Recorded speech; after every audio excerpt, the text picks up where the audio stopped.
Moi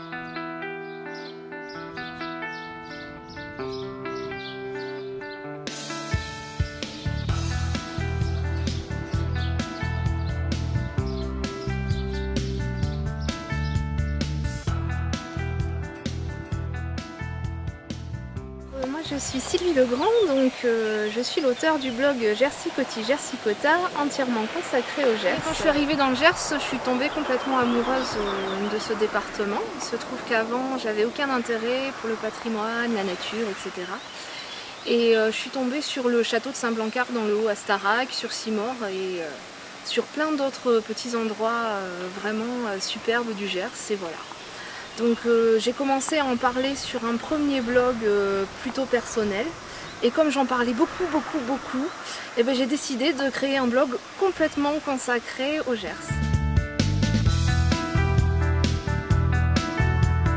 En fait je cherchais un nom original et puis en prononçant Gers, Jersey, Jersico, voilà, j'en suis venue à Jersey Coty, Jersey-Cota. Voilà, ça fait le blog qui craque gersois. Alors régulièrement, c'est venu un peu au fil du temps, hein. Au départ j'avais 12 personnes par jour, alors j'étais contente, et puis ça a augmenté au fur et à mesure. Actuellement je suis entre 150 et 250 personnes par jour qui passent. Alors on y trouve un peu de tout concernant le Gers, c'est-à-dire du patrimoine, des châteaux, des églises, des balades, des randonnées, des choses un peu plus particulières qui se penchent sur le patrimoine, le petit patrimoine.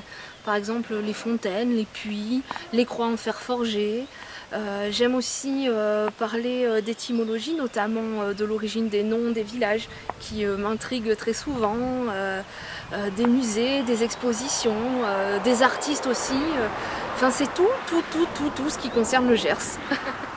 Alors les orchidées sauvages, j'ai découvert ça alors, il y a 2 ans lors d'une randonnée botanique autour de Simore.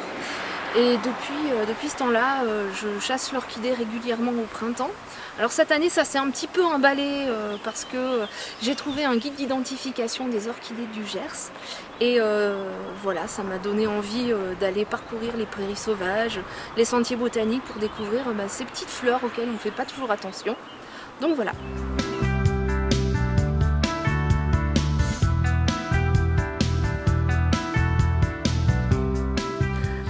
Premier article que j'ai écrit, c'était une histoire qui racontait comment j'étais arrivée dans le Gers, c'est-à-dire un peu avec les vicissitudes de la vie, une rupture amoureuse, et puis c'était un peu le coup de foudre après la tempête.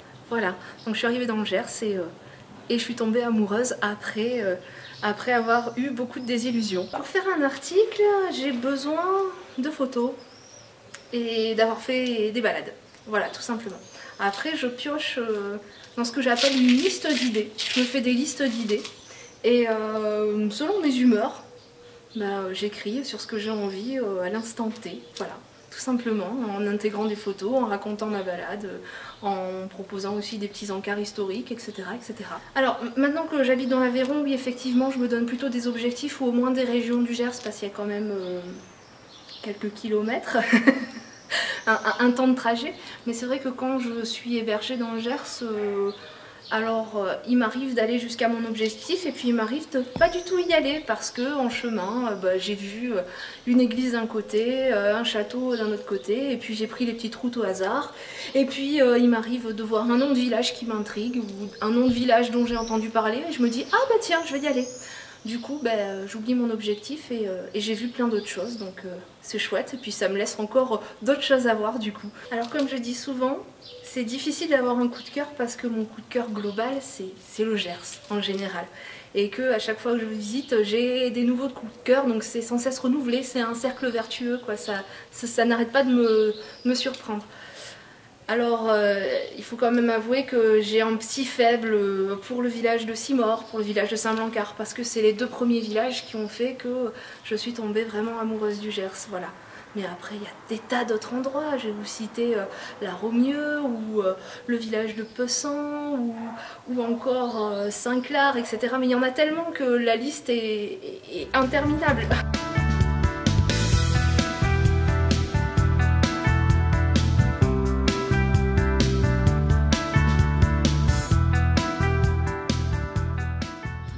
Miradoux, j'y suis passée plusieurs fois en voiture, puisque je suis à la Flamarin, Sablieu, etc.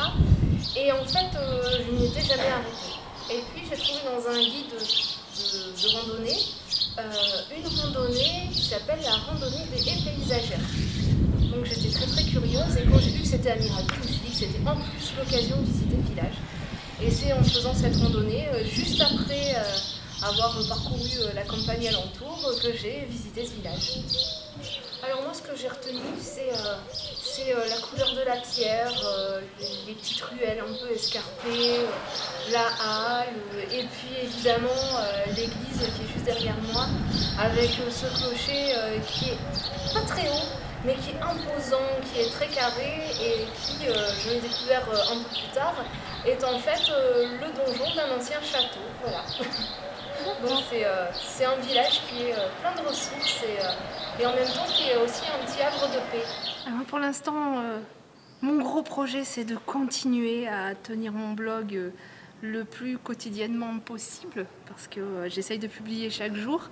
En étant plus dans le Gers, c'est pas forcément facile. Et puis actuellement, je réfléchis à l'écriture d'un livre un peu particulier, donc j'en parle pas parce que c'est une surprise. Et puis faire des expositions à droite à gauche, pourquoi pas faire découvrir aux gens la région, voilà, tout simplement. Des expositions photos, oui. Alors je me considère pas comme étant une photographe, je suis plutôt quelqu'un qui explore le Gers, hein. C'est plutôt des photos d'exploration, ce que j'ai vu à tel moment, et des photos coup de cœur qui sont représentatives de la région.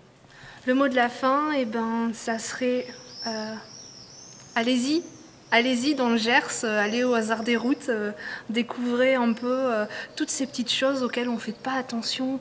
Regardez autour de chez vous, dans vos ruelles, à droite, à gauche. C'est vraiment extraordinaire. Et puis qu'on soit dans le Gers ou pas, dans tous les départements, il n'y a pas grand-chose à faire, des fois 3 pas pour faire une belle découverte. Voilà.